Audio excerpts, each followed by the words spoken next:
Dans cet exemple, nous avons choisi d'aménager un bureau dans une cave.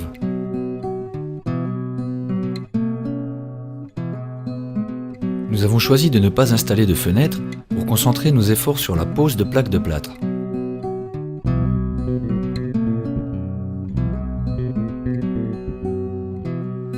Commencez tout d'abord par bien nettoyer la pièce.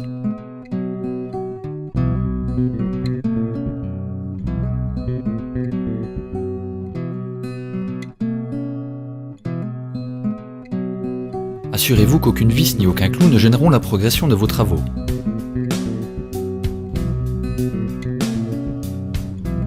De la même manière, si vous remarquez des excroissances, n'hésitez pas à les gratter.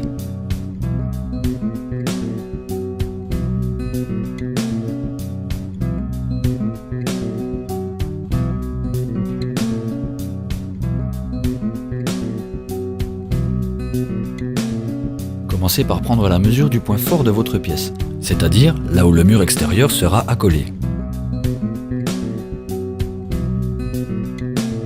En ajoutant l'épaisseur du rail, c'est-à-dire 5 cm, reportez cette mesure au sol d'un côté puis de l'autre de la pièce.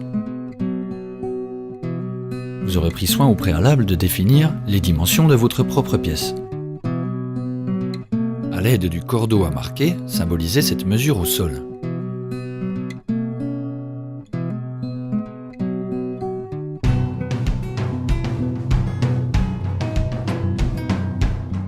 Ce tracé représente le côté intérieur de votre mur. Reportez maintenant l'épaisseur du rail au sol.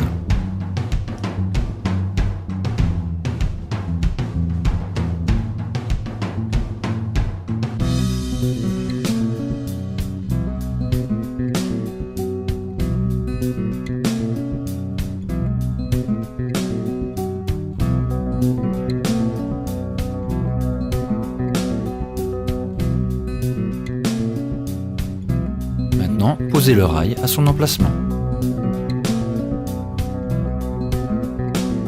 Reportez la mesure de la largeur de votre pièce sur le rail.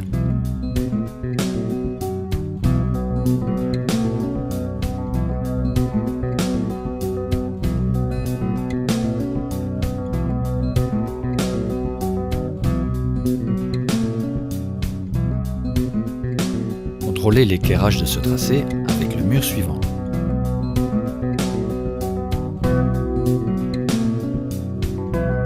En vous servant du niveau de 2 mètres, placez-le à la base du rail. Puis, tracez une verticale qui symbolisera le montant de votre mur.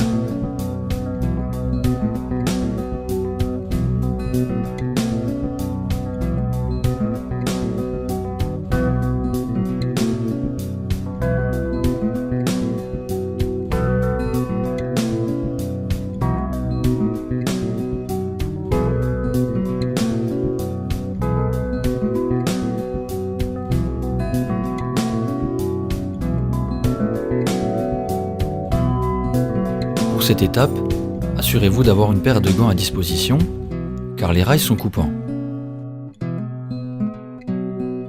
Tout à l'heure, vous aviez mesuré la longueur de votre rail au sol, il est temps maintenant de le couper.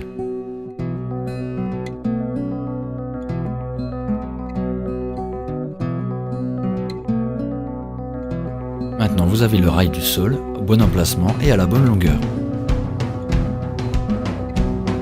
Placez un deuxième rail à côté du premier, puis coupez-le à la même longueur.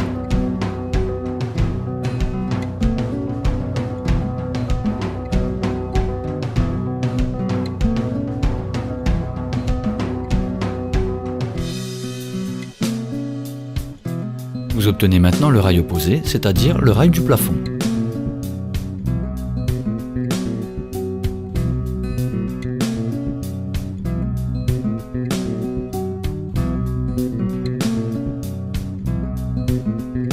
Fixez le bon foret sur la perceuse, puis commencez à percer. Percez à intervalles réguliers tous les 45 à 50 cm. Si vous possédez un chauffage au sol, optez pour une hauteur de perçage et de vis adaptée. Ou bien renseignez-vous auprès de votre vendeur. Dès que vous avez percé un trou, placez les clous à frapper et insérez-les dans leur logement.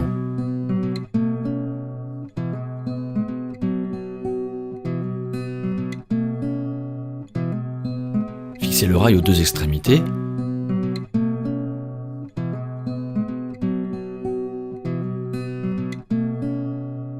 Puis en son milieu.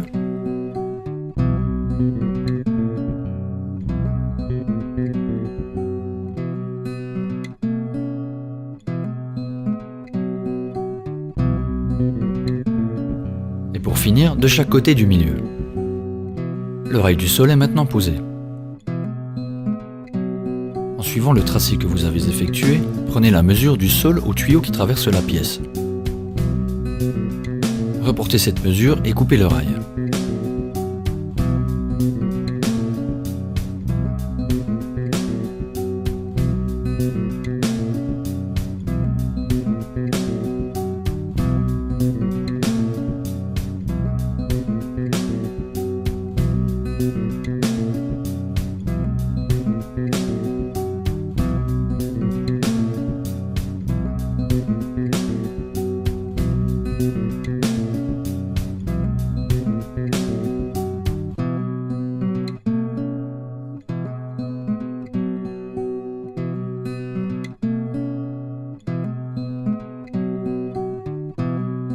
Fixez le rail directement à son emplacement.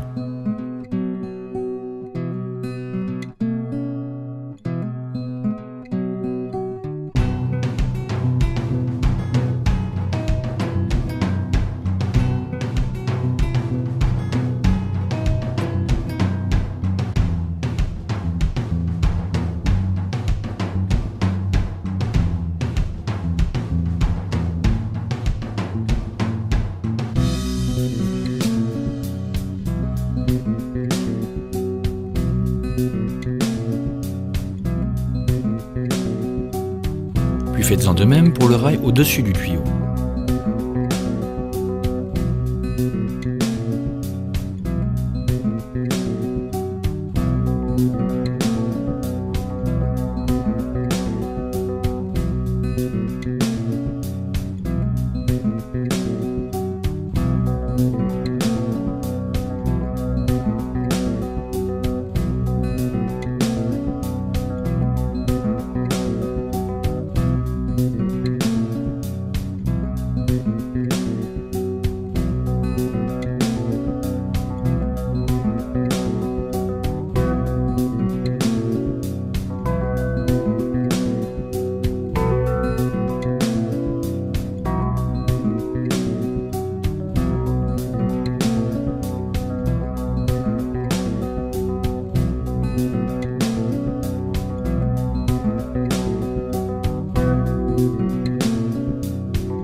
A l'aide du niveau de 2 mètres, prenez la mesure du sol au plafond pour le montant vertical côté opposé.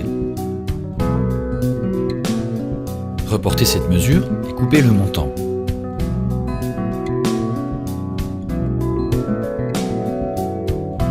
Installez le montant dans le rail pour qu'il y glisse facilement, puis effectuez un quart de tour vers la gauche. À présent, il est emboîté dans le rail.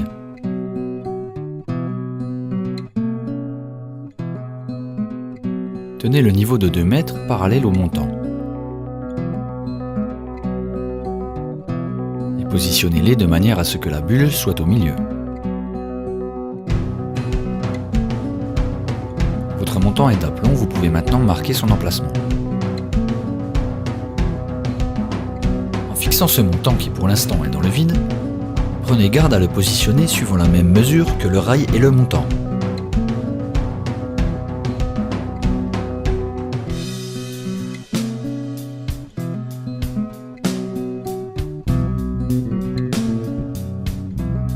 Vous n'avez plus qu'à emboîter le rail que vous avez coupé préalablement à son emplacement d'origine. Puis fixez-le de la même manière que vous avez fixé le rail du bas. Il est strictement interdit de percer dans une poutrelle en béton. Cela la fragiliserait. Optez plutôt pour le perçage dans les ourdis.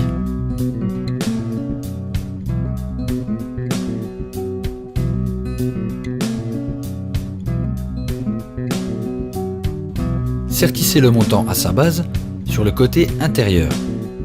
Dans ce cas de figure, la pince à sertir ne passe pas de l'autre côté de l'ossature. Mais n'hésitez pas en fonction des cas à sertir des deux côtés. Avec le niveau de 2 mètres, vérifiez l'aplomb du montant et sertissez-le dans sa partie supérieure. Voilà, l'encadrure du mur est maintenant prête.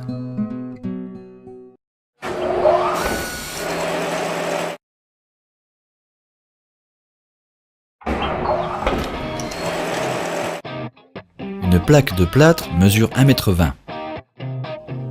Les montants de votre cloison seront disposés tous les 60 cm et soutiendront les plaques en leur milieu ainsi qu'à leurs extrémités. Symbolisez ces mesures au sol car elles vous seront d'une grande utilité pour la suite des travaux. Relevez maintenant la hauteur moyenne entre les rails du sol au plafond.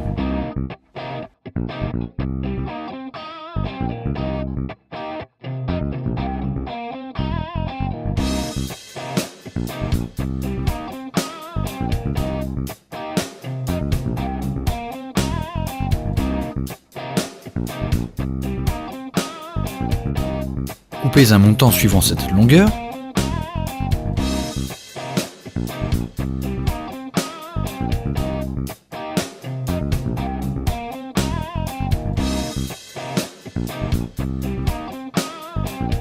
Puis vérifiez qu'il y a partout entre les rails la même longueur du sol au plafond en passant le montant à l'intérieur.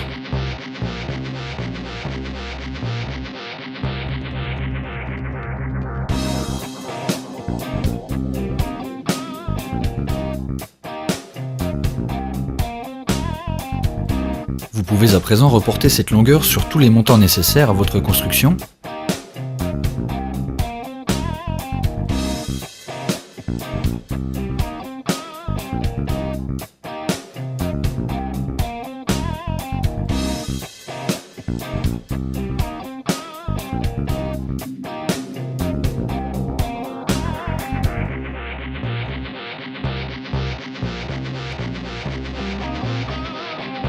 Et les insérer à leur emplacement définitif.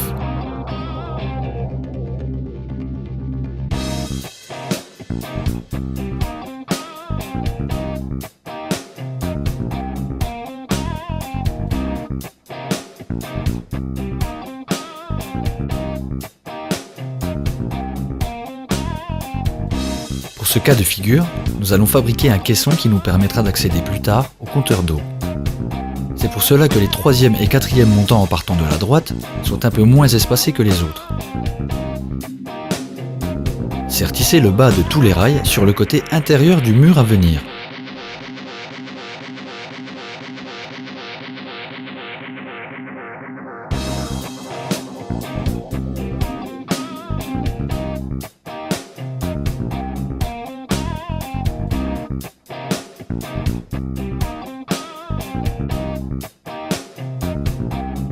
À l'aide du niveau de 2 mètres, vérifiez l'aplomb des montants.